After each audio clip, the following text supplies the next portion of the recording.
இரட்சகர் இயேசுவின் இனிய நாமத்தில் அலெக்ஸ் ஜீசஸ் சர்ச் சார்பாக உங்கள் யாவருக்கும் எங்கள் இனிய புத்தாண்டு வாழ்த்துக்களை தெரிவித்துக் கொள்கிறோம். இந்த நாளிலே நியூ இயர் சர்வீஸ்ல நிறைய பேர் நியூ இயரை பலவிதமாய் கொண்டாடி கொண்டிருப்பார்கள். ஆனால் இந்த புதிய ஆண்டு ஆராதனையிலே நாம் கர்த்தரை மகிமைப்படுத்தி அவருக்கே அந்த மேன்மையை செலுத்தி நாம் பாடல்களை பாடுவோம். முதல் பாடல், வேறொன்றை குறித்து நான் மேன்மை பாராட்டேன், கிறிஸ்துவின் அன்பையே அல்லாமல்.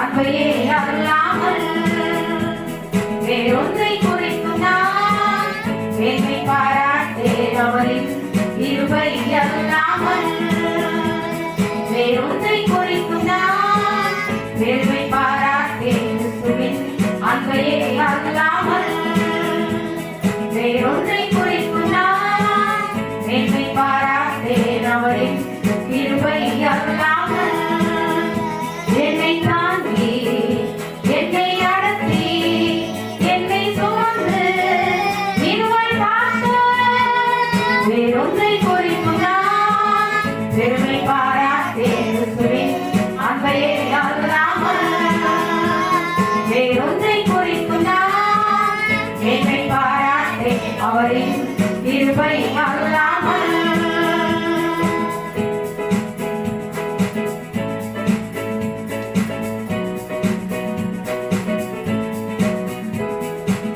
தள்ளப்பட்டிருந்த என்னை மூளைக்கு தலைக்கல்லாய் மாற்றி யாரும் அறியாத என்னை இவ்வளவாய் உயர்த்திய அன்பை, தள்ளப்பட்டிருந்த என்னை மூளைக்கு தலைக்கல்லாய் மாற்றி யாரும் அறியாத என்னை இவ்வளவாய் உயர்த்திய அன்பை, வேறொன்றை குறித்து நான் பெருமை பாராட்டேன், அன்பையே அல்லாமல் வேறொன்றை குறித்து நான் பெருமை பாராட்டேன், அவரின் கிருபை அல்லாமல்.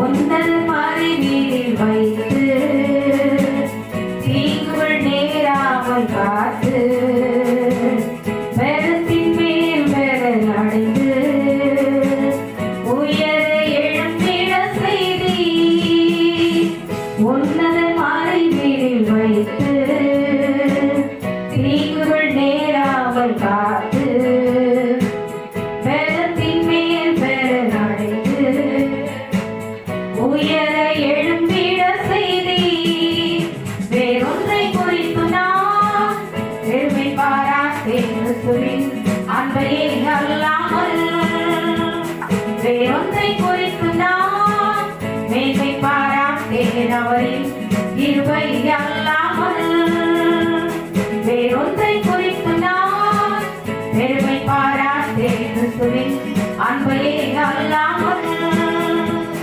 வேறொன்றை குறித்து நான் மேன்மை பாராட்டேன், அவரின் கிருபை அல்லாமல்.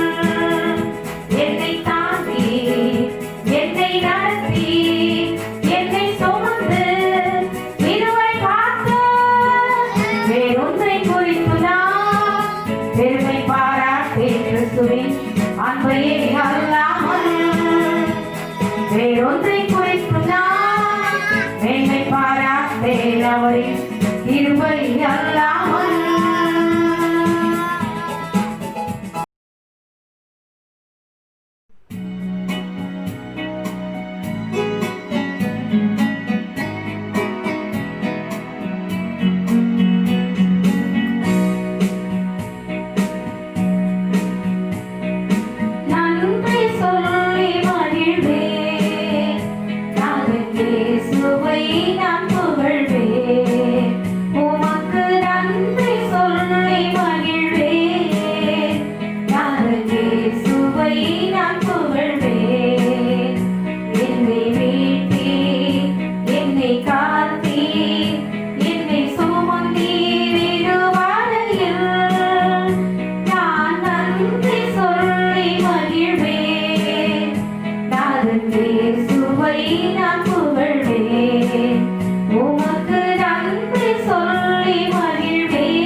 நன்மை நான் என்னென்று சொல்வேன், உந்தனை நன்மை நான் என்னென்று சொல்வேன், உம்மை துதித்து பாடிடுவேன், உம்மை துதித்து பாடிடுவேன், நன்றி சொல்லி மகிழ்வேன், நாதன் இயேசுவை நான் புகழ்வேன், உமக்கு நன்றி சொல்லி மகிழ்வேன், நாதன் இயேசுவை நான் புகழ்வேன்.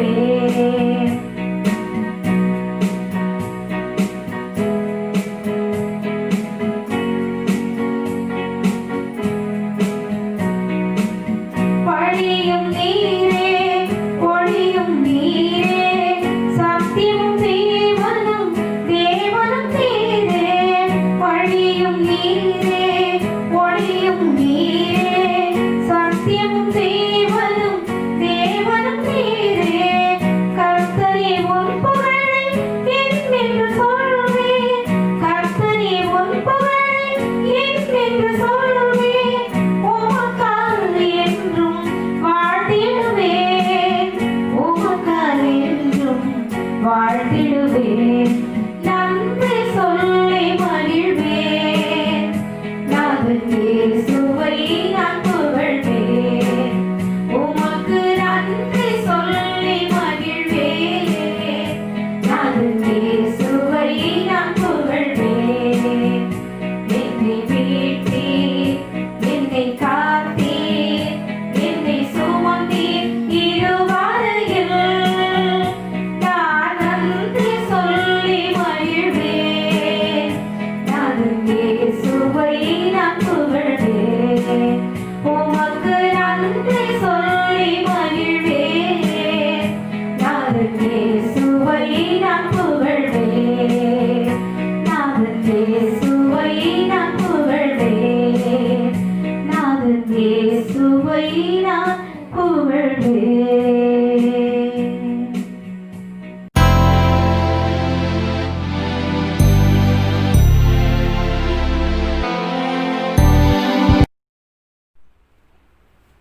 நாம் ஆராதனைக்குள்ளாய் கடந்து செல்வோம். உண்மையாகவே கர்த்தர் கடந்த நாட்களெல்லாம் நம்மை சுகபத்திரமாய் காப்பாற்றி இந்த புதிய ஆண்டை காண செய்திருக்கிறார். கர்த்தருடைய கிருபையினால் தான் நாம் இந்த நாட்களிலே நாம் ஜீவனோடு கூட வாழ்கிறோம். எல்லாம் கர்த்தருடைய கிருபை. இதை உணர்ந்தவர்களாய் இந்த வேளையிலே கூட இந்த புதிய பாடல்கள் தான் அதை கற்றுக்கொண்டு என்னோடு கூட சேர்ந்து பாடி தேவநாமத்தை மகிமைப்படுத்தும்படியாய் நாம் ஒரு விசை கூட கண்களை மூடி இந்த பாடல்களை பாடுவோம்.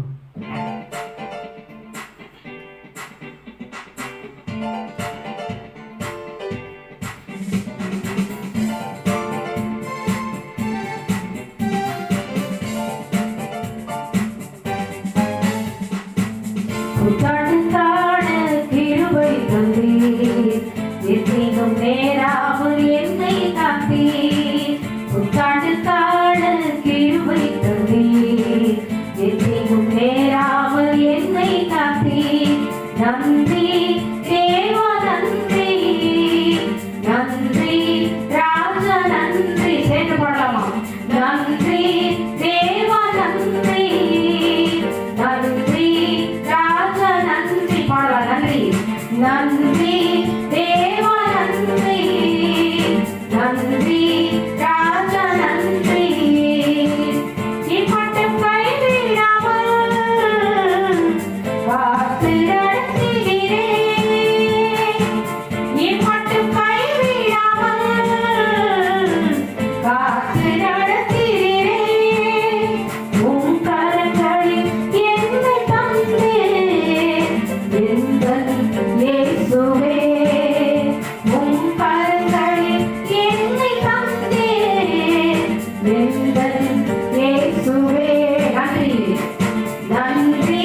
வல்லமை என்னில் விளங்க கிருபை தாருமே. நன்றி தேவா நன்றி, நன்றி ராஜா நன்றி, நன்றி தேவா நன்றி, நன்றி ராஜா நன்றி. உம்மை நம்பி நான் உலகில் வாழுகிறேன். உம்மை நம்பி நான் உலகில் வாழுகிறேன். என் ஆவி ஆத்மநேகம் யாவும் சொந்தமே. என் ஆவி ஆத்மநேகம் யாவும் உமக்கு சொந்தமே. நன்றி தேவா நன்றி, கரங்களை வைத்து நன்றி ராஜா நன்றி, நன்றி தேவா நன்றி, நன்றி ராஜா நன்றி, நன்றி தேவா நன்றி,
இயேசுவின் ரத்தத்திலே ஜெயம் உண்டு.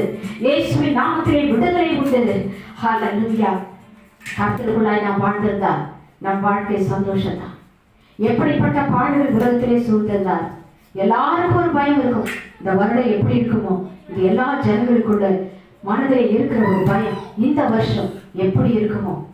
ஆனால் கர்த்தரை விசுவாசிக்கிறவர்களுக்கு, கர்த்தருடைய பிள்ளைகளுக்கு, இயேசுவை நம்பினவர்களுக்கு இந்த வருடம் அவர் ரத்தத்திலே ஜெயம் எடுக்கலாம், அவர் நாமத்திலே விடுதலை பெறலாம், அவருக்குள்ளாய் நாம் சந்தோஷமாய் வாழலாம். கர்த்தர் இந்த நல்ல ஆராதனை வேளையை ஆசீர் கொடுத்ததற்காக கர்த்தருக்கு நாம் நன்றி செலுத்துவோம். ஹல்லேலூயா. நன்றி ஆண்டவரே. இந்த ஆராதனை வேளையை சமூகத்திலே ஒப்புக் கொடுக்கிறோம். ஆராதித்த ஒவ்வொரு பிள்ளைகளையும் தேவன் தாமே ரத்த கோட்டைக்குள்ளே மறைத்து வைத்து இந்த புதிய வருடத்திலே புதிய நன்மையும் கிருபையும் தொடரும்படியாக கர்த்தர் கிருபை செய்வீராக. இயேசுவின் நாமத்திலே ஜெபிக்கிறேன் பிதாவே, ஆமென்.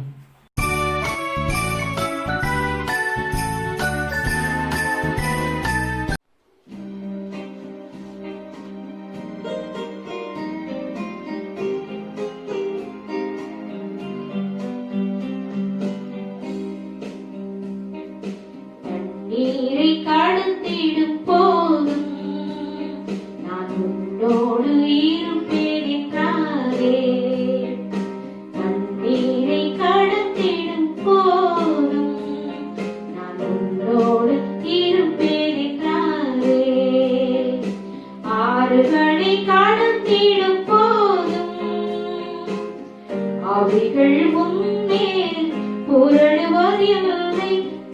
நீரை கடந்திடும் போதும் உன்னோடு இருப்பேன் என்றாரே.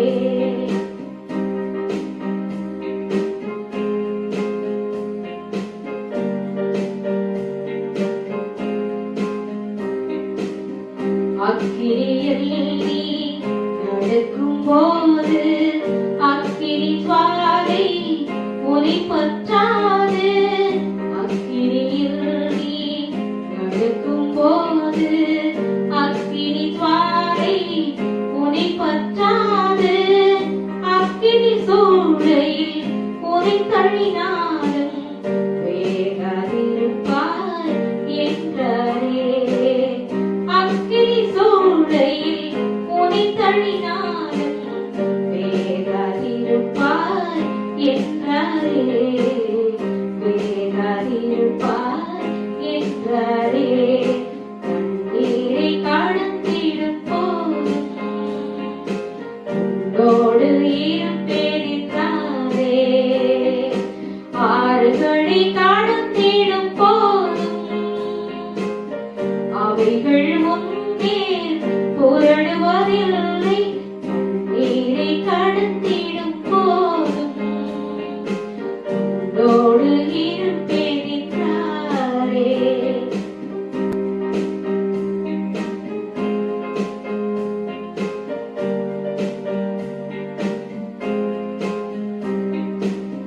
சோதனைகள் பல சூழ்ந்திருக்கிறாலும் சோர்ந்து போகாதே என்றாரே. சோதனைகள் பல சூழ்ந்திருக்கிறாலும் சோர்ந்து போகாதே என்றாரே. பாடுகள் வழியே நீ நடந்தாலும் பாதுகாப்பே என்றாரே. பாடுகள் வழியே நீ நடந்தாலும் பாதுகாப்பே என்றாரே. பாதுகாப்பே என்றாரே. நீரை கடந்திடும் போதும் உன்னோடு இருப்பேன் என்றாரே. நீரை கடந்திடும் போதும் உன்னோடு இருப்பேன் என்றாரே. ஆறுகளை கடந்திடும் போதும் அவைகள் முன்னே புரளுவதில்லை. நீரை கடந்திடும் போதும் உன்னோடு இருப்பேன் என்றாரே. நீரை கடந்திடும் போதும் உன்னோடு இருப்பேன் என்றாரே.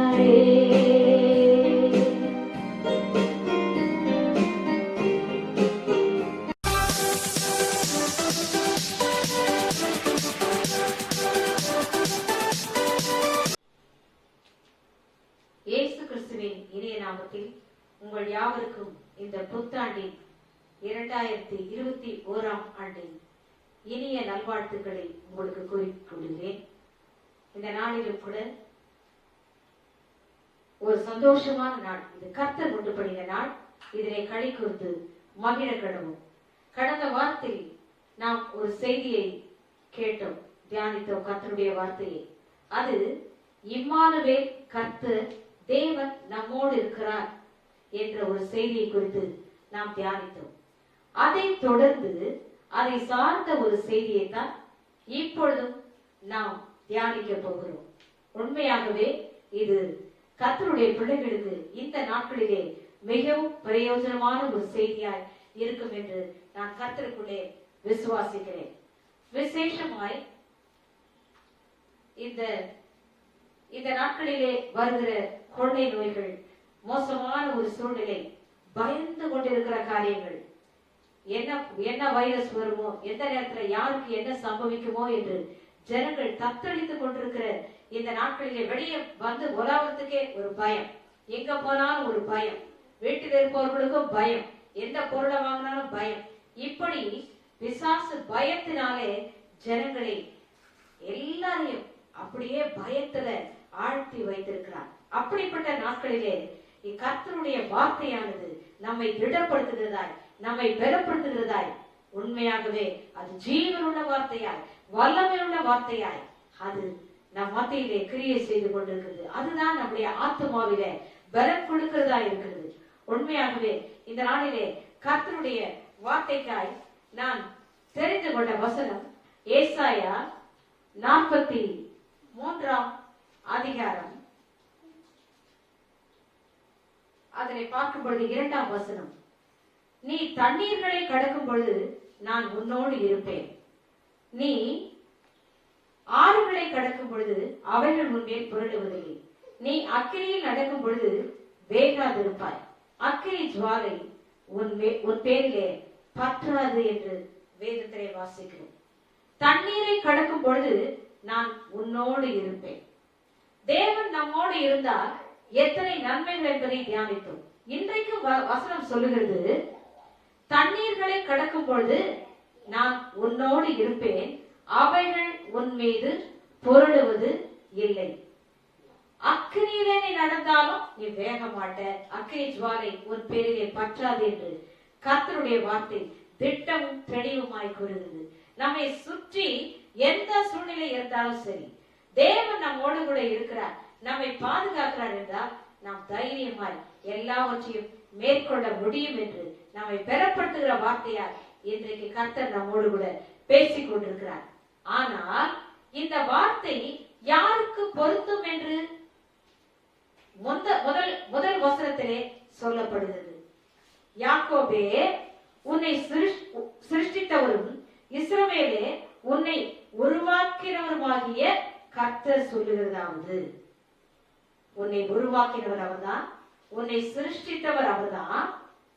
அடுத்த 3 பாயிண்ட்ல என்ன வந்து பாருங்க, பயப்படாதே, உன்னை மீட்டுக் கொண்டேன், உன்னை பேர் சொல்லி அழைத்தவன், நீ என்னுடையவன் என்னுடையவள் என்று அர்த்தம். சில குவாலிஃபிகேஷன்ஸ் அங்க இருக்குது. உன்னை மீட்டுக் கொண்டேன், பயப்படாதே, உன்னை மீட்டுக் கொண்டேன். அப்படியானால் நாம் மீட்கப்பட்டவர்களாய் இருக்க வேண்டும். இயேசு கிறிஸ்துவின் விலையேற பெற்ற ரத்தத்தினாலே நாம் மீட்கப்பட்டவர்களாய் இருக்க வேண்டும். அப்படி என்றால் பாவத்திலிருந்து விடுதலை அடைந்தவர்களாக முற்றிலுமாய் இயேசுவை சார்ந்த ஒரு வாழ்க்கை வாழ்கிறது தான் இந்த மீட்டுக் கொண்டேன் என்பதற்கு அர்த்தம். ஆண்டவர் விலையேற பெற்ற தன்னுடைய ரத்தத்தை கொடுத்து, விலைக்கிரயமாய் கொடுத்து உன்னை மீட்டுக் கொண்டார். ஒரு பொருளை நம்ம வாங்குறோம்னு சொன்னா அதுக்குரிய விலையை கொடுத்துட்டு அது இருக்கிற வரைக்கும், கடையில இருக்கிற வரைக்கும் கடைக்காரனுக்கு தான் சொந்தம். ஆனா ஒரு விலையை கொடுத்து அதை வாங்கிட்டோம்னு சொன்னா அது நமக்கு தான் சொந்தம். அதை தான் கர்த்தர் சொல்கிறார், நீ என்னுடையவள், நீ என்னுடையவள். உன்னை மீட்டு கொண்டுட்ட, ரத்தத்தினால உன்னை விலை கொடுத்து வாங்கிட்ட. அப்போ நீ எனக்கு சொந்தம். உன்னை பேர் சொல்லி அழைத்தேன். அவருக்கு நம்முடைய பெயர்கள் எல்லாம் அழகா தெரியும். ஆகவேதான் ஜீவ புஸ்தகத்திலே நம்முடைய பெயர்கள் எழுதப்பட்டிருக்கிறது. மீட்டுக் கொண்டவர்களுடைய பெயர்கள் ஜீவ புஸ்தகத்திலே எழுதப்பட்டிருக்கிறது. கர்த்தருக்குள் பிரியமானவர்களே, இப்படி மீட்கப்பட்டவர்களுக்கு, கர்த்தருக்கு சொந்தமானவர்களுக்கு, அப்பா பிதாவே என்று கூப்பிடக்கூடிய புத்திர சுவிகாரத்தின் ஆவியை பெற்றவர்களுக்கு அழகான வசனம் சொன்ன ரோமர் 8:15, நீங்கள் திரும்பவும் பயப்படுகிற ஆவியை, அடிமைத்தன ஆவியை பெறாமல், அந்த பயப்படுற ஆவி வேண்டாம், திரும்ப அது பெறாதபடிக்கு புத்திர சுவிகாரத்தின் ஆவி, அப்பா பிதாவே என்று உரிமையாய் அழைக்கிற அப்படிப்பட்ட ஒரு உரிமையை கர்த்தர் கொடுத்தார். அந்த ஆவியை நம்ம கொடுத்திருக்கிறார். நீங்க பயப்படாதீங்கன்றதுதான் அதனுடைய அர்த்தம். ஆகவே இவையெல்லாம் சரியா இருக்கும் பொழுது அவர்களுக்கு கர்த்தர் கொடுக்கிற வாக்குத்தத்தம், நீ தண்ணீர்களை கடக்கும் பொழுது நான் உன்னோடு இருப்பேன், அவைகள் உன்மேல் புரளுவதில்லை. எல்லாருக்கும் தெரிந்த வேதத்தில் பழைய ஏற்பாட்டிலே இருக்கிற நிகழ்வு இது. எல்லாருக்கும் தெரிந்த ஒரு சம்பவம். இஸ்ரவேல் ஜனங்கள் அந்த சமுத்திரத்தை கடக்க வேண்டும் என்று வருகிற பொழுது, மோசே வழி நடத்தின பொழுது, அவர்கள் அந்த சமுத்திரத்தின் இக்கரையிலே நின்று அதை கடக்க முடியாதபடிக்கு அவங்க எல்லாம் முறுமுறுக்கிறாங்க மோசையை பார்த்து. நாம் கூட பிரச்சனைகள் வரும்பொழுது நமக்கு முன்னால் இப்படி சமுத்திரம் போல ஒரு பிரச்சனை நிக்குதுன்னு வைங்களேன், கண்டிப்பா முறுமுறுக்கதான் செய்யும். இது ஏன் எனக்கு வந்தது, இது ஏன் இப்படி வந்தது, இந்த கேள்விகள் எல்லாம் நிறைய கேட்கத்தான் நமக்கு தெரியும்.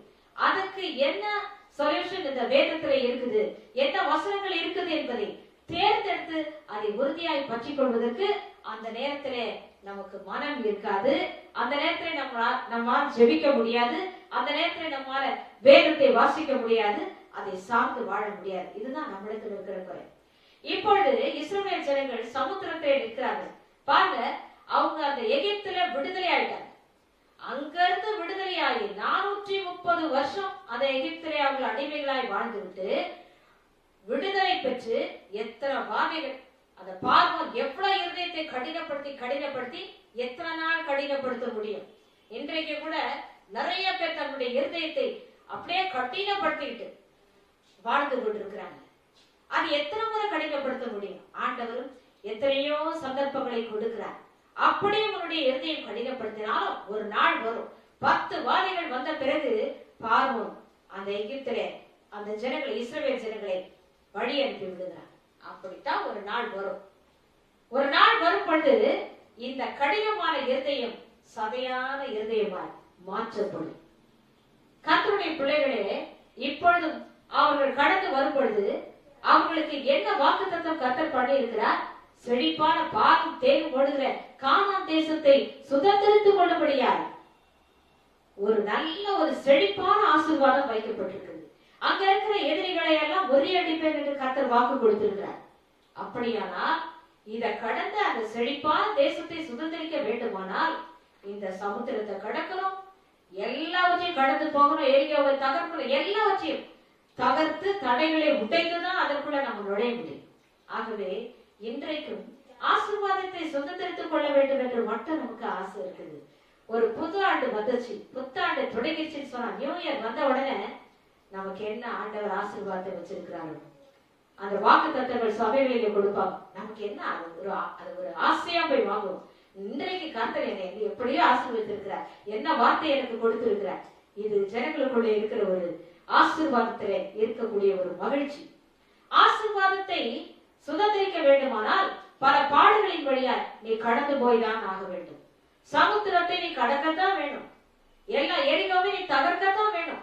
அதற்கான வழிகளை தெரிந்து கொண்டு இதெல்லாம் தாண்டி போனால்தான் அந்த செழிப்பை, ஆசீர்வாதத்தை பெற முடியும். இந்த ஜனங்கள் பாருங்க, சமுத்திரத்தின் இக்கரையிலே நின்று கொண்டு முறுமுறுத்துக் கொண்டிருக்கிறார்கள். மோசே கர்த்தரை நோக்கி கூப்பிட்டு, அப்பொழுது மோசே சொல்லுகிற ஒரு காரியத்தை இங்க பார்ப்போம்.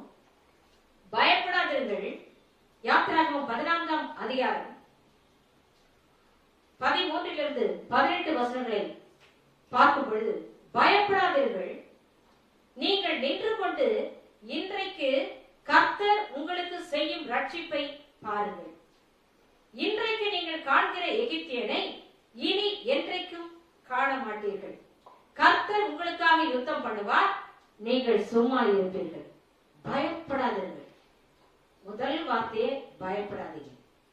நீங்க நின்று கொண்டு இன்றைக்கு கர்த்தர் உங்களுக்கு செய்யும் ரட்சிப்பை பாருங்கள். நாம் கூட ஆண்டவர் நமக்கு செய்ய போகிற ரட்சிப்பு, பாவத்திலிருந்து விடுதலை, நிறைய கஷ்டங்களிலிருந்து விடுதலை, வியாதிகளிலிருந்து விடுதலை. விடுதலை என்பது அதனுடைய அர்த்தம்.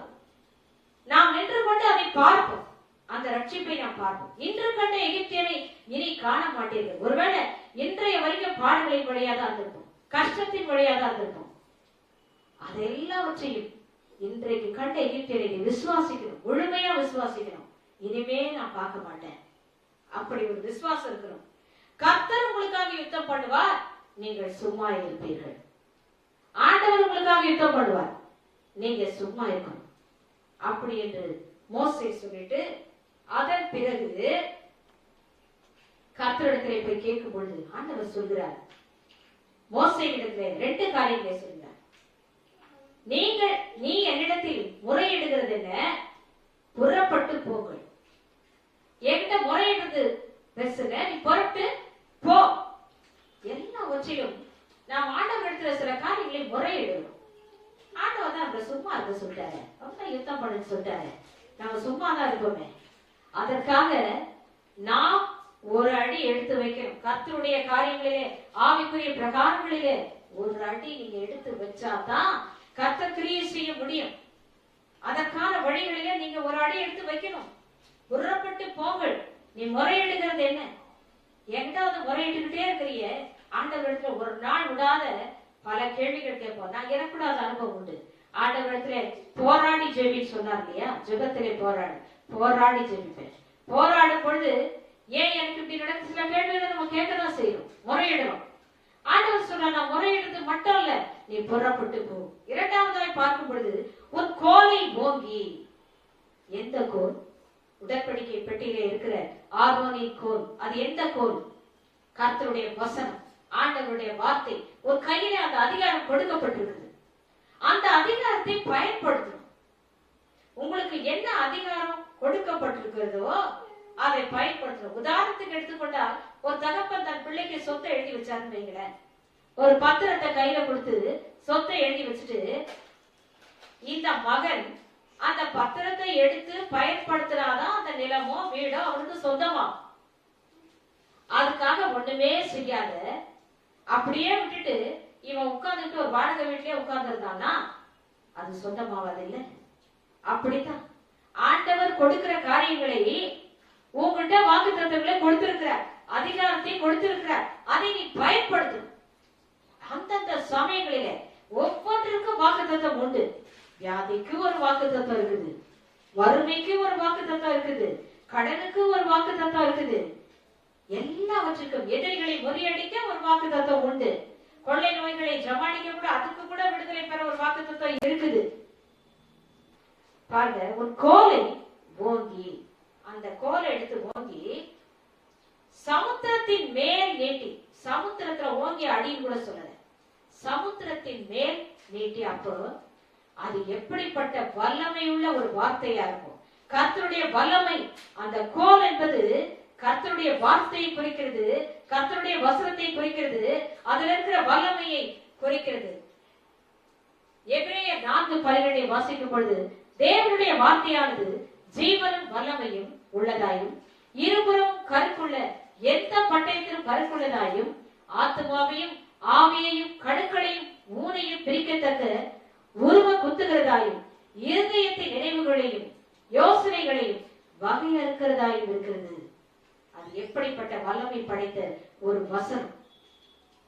இன்னொரு வசனம் எபேசியர் 6:17 பார்க்கும் பொழுது, தேவ வசனமாகிய ஆவியின் பட்டயத்தை எடுத்துக் கொள்ளுங்கள். இந்த பட்டயத்தை நம்ம எடுத்துக்கணும்.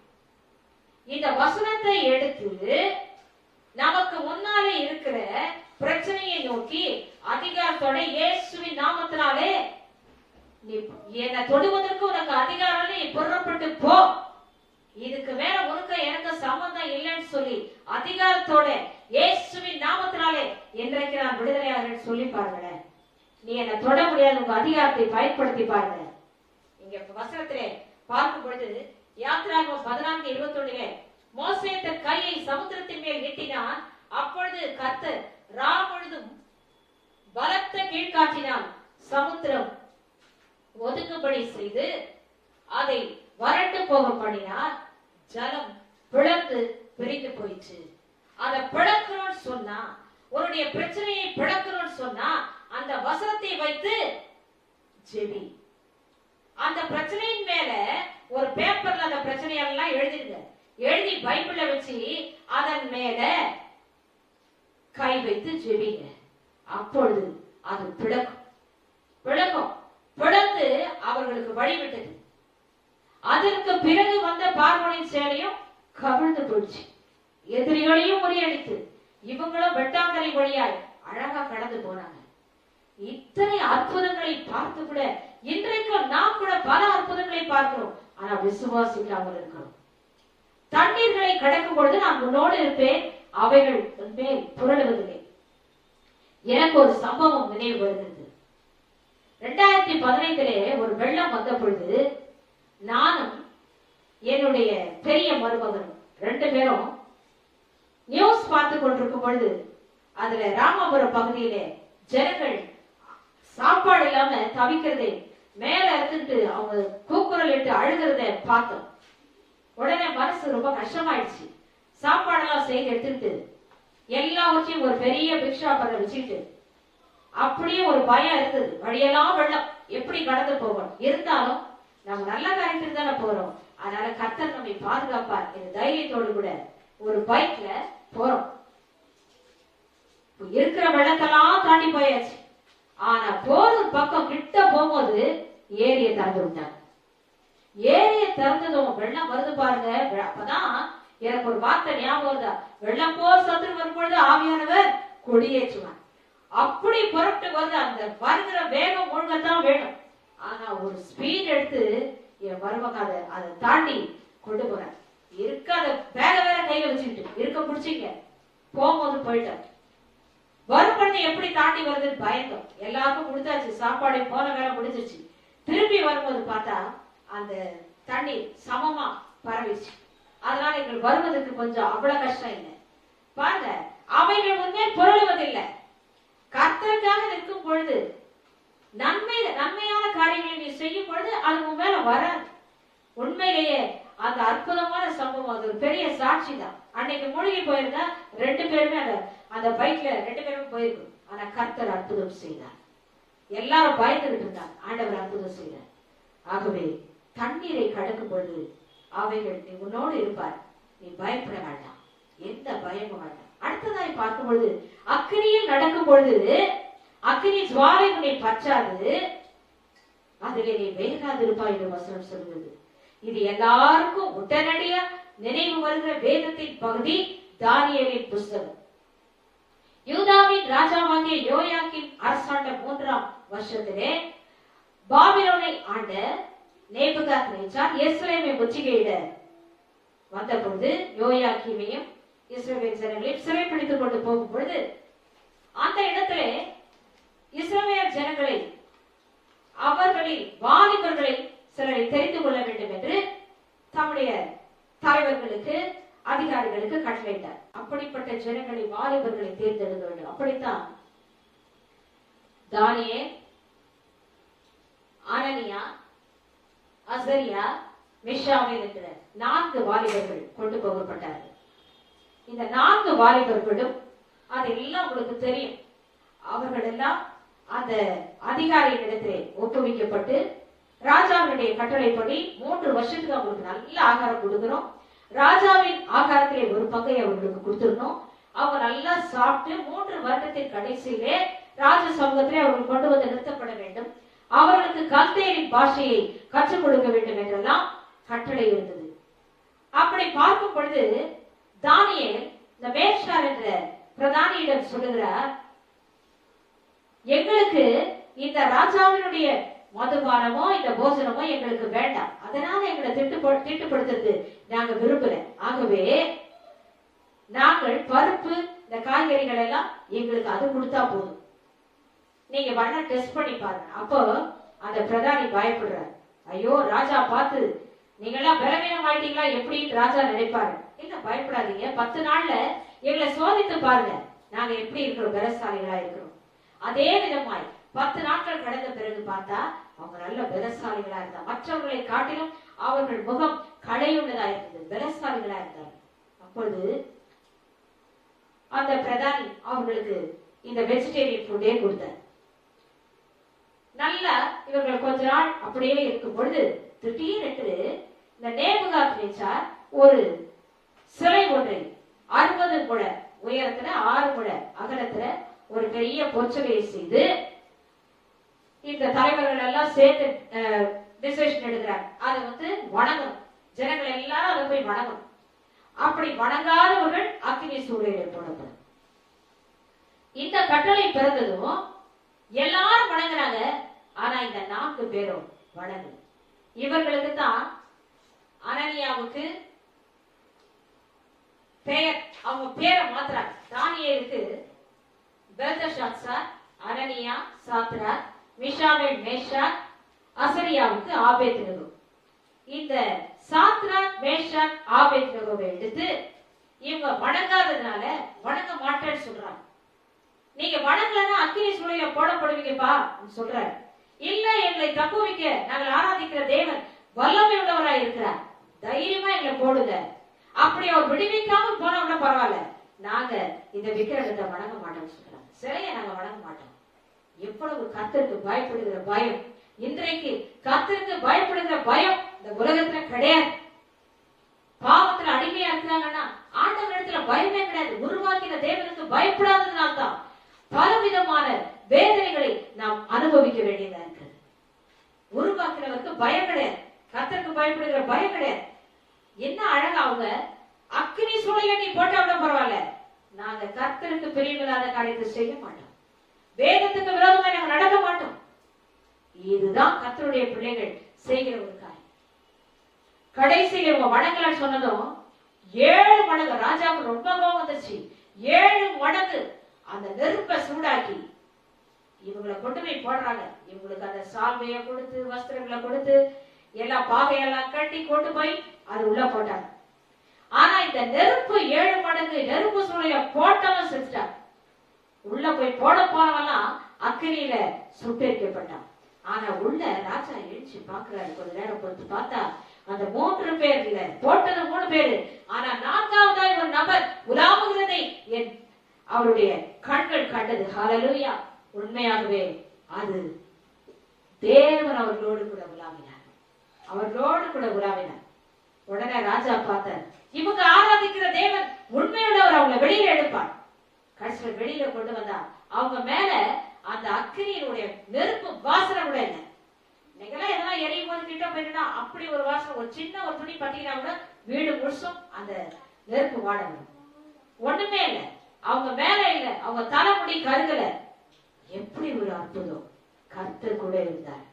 இன்றைக்கு நாம் கூட அக்கினி மாதிரி என்னை சுற்றிலும் எல்லா பக்கத்திலும் நெருக்குது.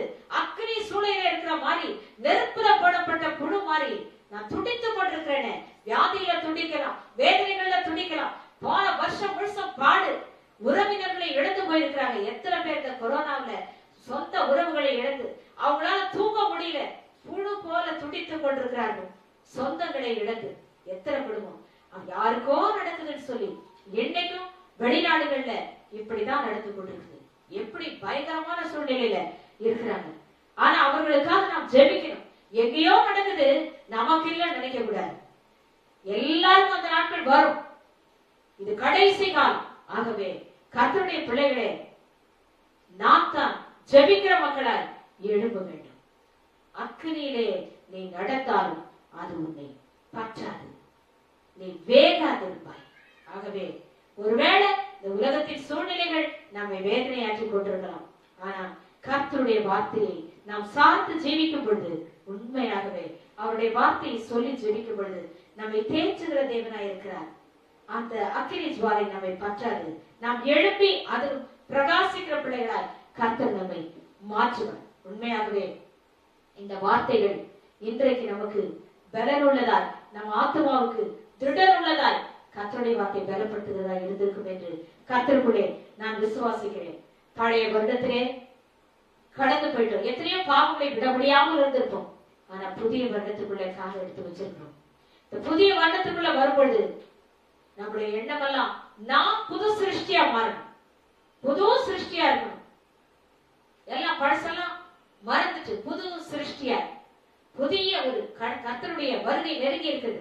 அதற்கு நாம் ஆயத்தப்படுத்தப்பட்டவர்களாய், தகுதி படைத்தவர்களாய், ஒவ்வொன்றுக்கும் தகுதி. ஒரு வேலைக்கு போனா தகுதி, ஒரு மாப்பிள்ளை பார்க்கணும்னா தகுதி, பெண் பார்க்கணும்னா தகுதி, எவ்வளவு லிஸ்ட் வருது. ஆனா கர்த்தருடைய ராஜ்யத்துக்கு நாம் எப்படி அவர் வருகைக்கு தகுதிப்படுத்த வேண்டும்?